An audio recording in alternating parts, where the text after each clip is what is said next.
Late afternoon on a bustling street corner in New York. The neon lights from restaurant signs reflected on the rain-soaked pavement, creating a colorful scene but also imbued with the loneliness of the city. In the bustling crowd, a skinny boy of about 12 years old, wearing a worn-out jacket, was sitting on the sidewalk with a small shoe-shine box in front of him. Kevin, that was the boy's name. His small hands, but rough from work, quickly polished each pair of shoes for passers-by. People hurried on, rarely stopping to chat or notice his sad eyes. But Kevin did not blame them. He knew that everyone had their own worries. For him, just earning enough change to buy medicine for his grandmother was a victory. She was his only relative, the person who raised him since he was young after his parents died in an accident. But now she was bedridden in the shabby house at the end of the alley, and her health was getting worse. At an age when he should have been going to school and playing with his friends, Kevin had to face the burdens of life early. Every morning, he left the small house, carrying a shoe-shine box, hoping that he would earn enough money to buy some food and medicine that day. But today, the money he earned was not enough. A despair welled up in Kevin's heart, which he tried to hide behind his tough exterior. While Kevin was bowing his head to focus on the last pair of shoes of the day, the powerful sound of a car engine rang out, attracting the attention of the people around him.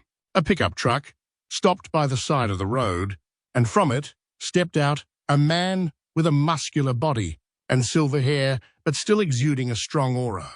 It was Chuck Norris. Chuck, a former martial arts legend and movie star, appeared casually today in a denim jacket and high boots. He went to the famous restaurant on the corner to enjoy dinner after a long day. Kevin did not recognize Chuck Norris right away, but his eyes quietly followed the man. For a moment, he saw something different in him. Not the flashiness of a star, but the warmth and closeness. The boy did not expect that. Just a few minutes later, this man would change his life forever. Chuck Norris entered the famous restaurant, which he often visited when he had the opportunity to visit New York. The restaurant was not large, but was famous for its American-style dishes, especially the charcoal-grilled steak. He chose ran a table near the window, where he could observe the street outside through the foggy glass. The menu was brought out, but today he was in no hurry to order. Instead, his eyes swept over the scene outside, where a young boy sat with his head bowed, his hands quickly polishing a pair of shiny shoes. The image of that boy caught Chuck's attention. In his memory, the image of boys working early and enduring hardships like that was not unfamiliar. In the past, when he was a young man, he had also gone through difficult days to help his family escape poverty. Looking at Kevin, he saw a glimpse of his former self. Meanwhile, Kevin was also struggling with chaotic thoughts in his head. The money he earned today was not enough to buy medicine for his grandmother. Her time was running out, and the pressure was weighing heavily on his shoulders. At Kevin's age, what he faced was far beyond the endurance of a normal child. Next to Kevin, another boy appeared. It was his younger brother, Tommy, who was only 8 years old, but he already knew what hardship was. Tommy ran to him, handing him a small sandwich he'd gotten from a nearby shop. "Kevin, eat." "I'm not hungry," Tommy said, his eyes sparkling as he looked at his brother. Kevin sighed, stroking his brother's messy hair. "Eat. I'm not really hungry." The two of them sat there, in the twilight, sharing each small piece of sandwich as if it were the most delicious thing in the world. But the conversation between the two brothers wasn't entirely peaceful. "Kevin, Grandma's not going to last long. We have to do something," Tommy said, his voice trembling. "I heard that restaurant has a lot of money. Just a little bit. We can buy medicine for Grandma." Kevin was silent, The idea had crossed his mind before, but he hadn't dared to say it. Hearing Tommy mention it made him feel even more confused. "We can't do that. Tommy," Kevin said softly, "if we get caught, who's going to take care of Grandma? I can't let you and Grandma get into trouble." Tommy's eyes welled up with tears, but he said nothing more. The two of them fell silent, unaware that the entire conversation had been overheard by Chuck Norris, who happened to be sitting near the window. Chuck put down his glass of water, his eyes pensive. He couldn't ignore what he had just heard. A strong urge rose within him. He had to do something. When Chuck's meal was brought out, he ordered another special, along with 2 glasses of hot milk. Then he took his tray and walked out, towards Kevin and Tommy.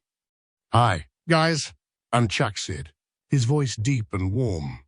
Kevin was startled, his eyes wary of the large man standing before him. Tommy was stunned, as if he couldn't believe his eyes. You're Chuck Norris?" Tommy stammered, his eyes shining. Chuck smiled and nodded. "Yeah, but I'm not a celebrity today.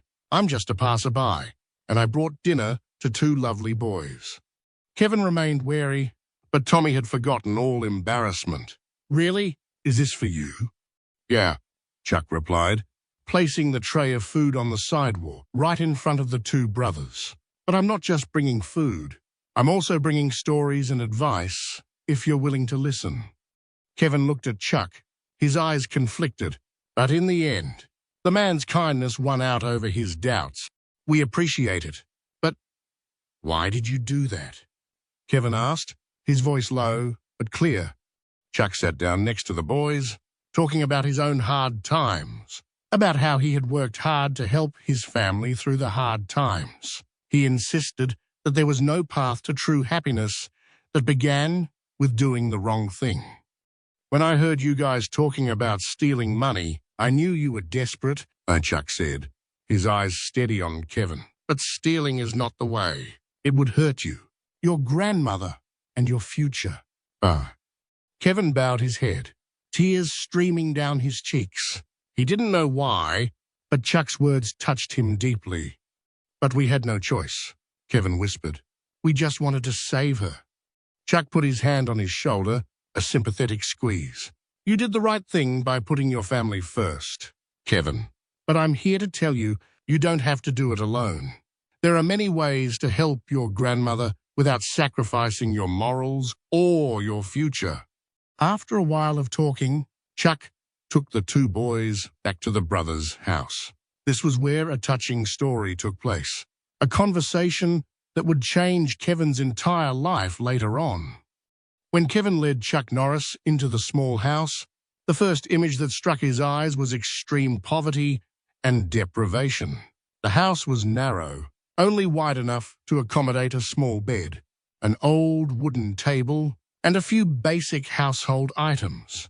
The air in the house carried the musty smell of time, but inside there was still a feeling of warmth because this was the only home for the 2 Kevin brothers and their beloved grandmother.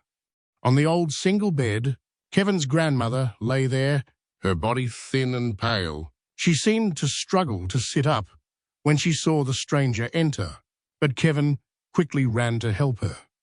"Grandma, this is Uncle Chuck Norris," Kevin said, his voice soft but a little proud.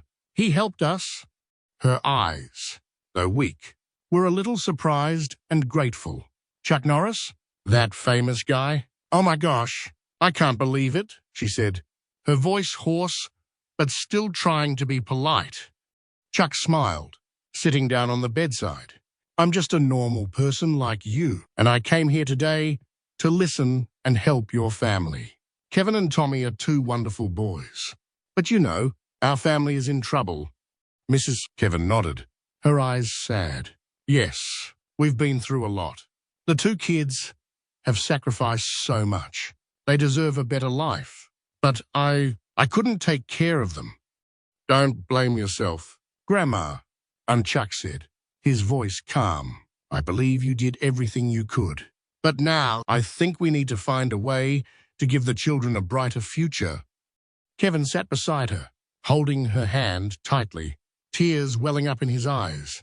Grandma, I'm sorry. I thought about doing something wrong to earn money to cure your illness. But Uncle Chuck stopped me and showed me another way. Kevin's grandmother looked at her grandson, her eyes gentle but also full of worry. Kevin, I know you love me, but you have to promise me that no matter what happens, you can't lose yourself. You and Tommy are my only hope. As long as you live well, I'm satisfied. Chuck was silent, deeply feeling the strong family affection in this small house. He understood that poverty could not defeat the love between them, but he also knew that love alone was not enough to overcome difficulties.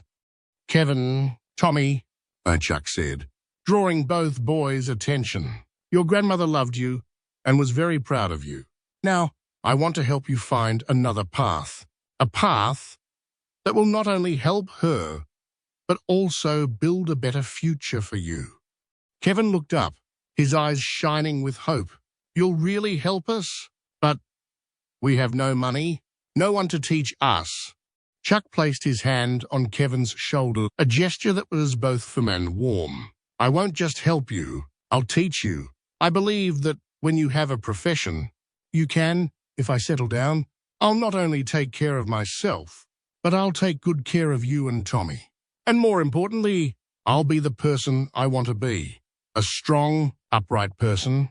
Kevin's grandmother struggled to sit up, her voice weak but sincere. Mr. Norris, are you really going to help my grandson? I don't know how to thank you. Chuck turned to her, his eyes full of sympathy. You don't need to thank me. I'm just doing what anyone should do, helping when they see someone in need. Kevin is a smart, strong boy. I believe he will do great things if given the chance. The next day, Chuck Norris took action.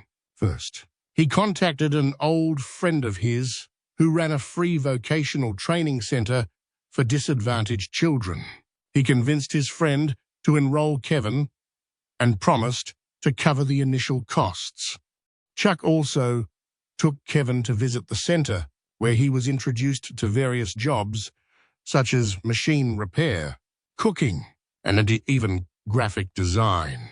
Kevin was very interested in bicycle repair because he had personally repaired the old bike his grandmother used to go to the market.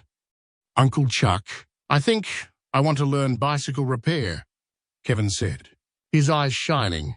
I want to be good at it so that I can not only make money but also help others. Chuck smiled with satisfaction. I made the right choice. A job that not only helps me support myself, but also brings value to the community. But to succeed, you must promise me that you will work hard and never give up. Kevin nodded, full of determination. At the same time, Chuck also helped Tommy enroll in a nearby elementary school, ensuring that the boy had the opportunity to receive a good education. He even paid for Kevin's grandmother's medical expenses, giving her more time and health to watch her grandchildren grow up.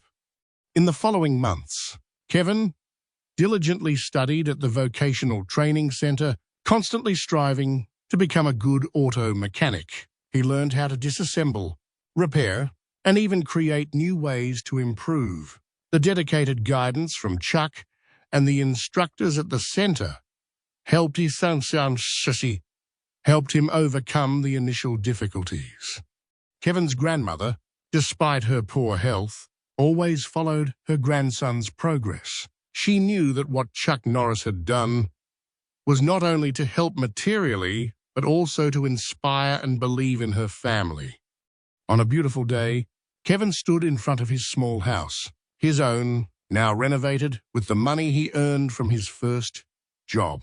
He turned to Chuck, who was smiling with satisfaction. Uncle Chuck, thank you for believing in me, Kevin said, his voice full of emotion. I promise I will never let you down. I will use what I have learned to help Grandma, Tommy, and others like me who have been helped. Chuck put his hand on Kevin's shoulder, his eyes full of pride. You did it, Kevin, and I believe your future will be even brighter. That image, a little boy standing between his beloved grandmother and the hero he met, between the darkness of the past and the light of hope, was the moment Chuck Norris knew he had made the right decision to stop and help the boy that day. On the way back, Chuck looked up at the sky. Anyone can do miracles, but he muttered, just give them a chance. And from that day on, Kevin was no longer just a boy who had been on the wrong side of the line. He became living proof that kindness, when given at the right time, can change a life. Even now, he can use his own strength to take care of the future, take care of his grandmother, and even help those in more difficult circumstances if conditions allow. The story is not only about Chuck Norris's kindness or Kevin's change, but also a reminder to all of us. This world would be a better place if everyone was willing to give a little love and a little sharing. So, start today. If you see someone in need, don't hesitate. Your small action can be the beginning of a miracle in your life. And if you are facing difficulties, remember that you can always find hope and change your life. Thank you for taking the time to listen to this story.